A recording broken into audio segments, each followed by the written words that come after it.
So the Biden administration has finally relented and given Ukraine permission to use the ATACMS missiles to attack military targets inside Russia, although it would seem at the moment that the permission is still limited to an extent, so not taking the handcuffs off Ukraine completely.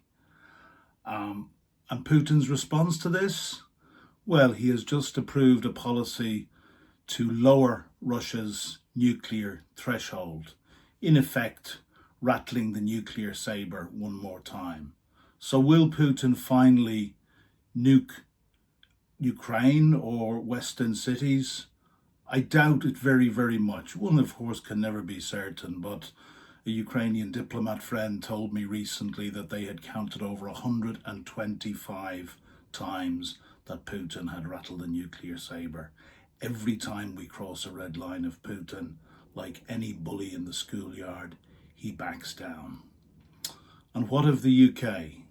Well, we hope very, very soon that the UK will give approval, if it has not already been given, to use the cruise missile Storm Shadow. And we would hope that Emmanuel Macron in France would follow suit with giving permission for the French version of Storm Shadow, the Scalp missile.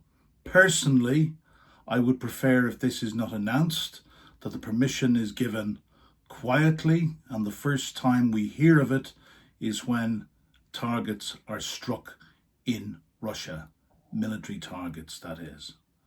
But what does all this tell us about the moral compass of Vladimir Putin?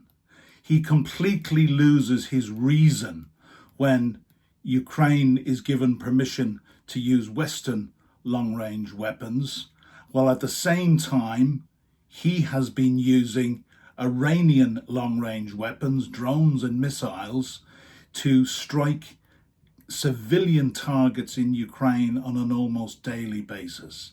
Think about it.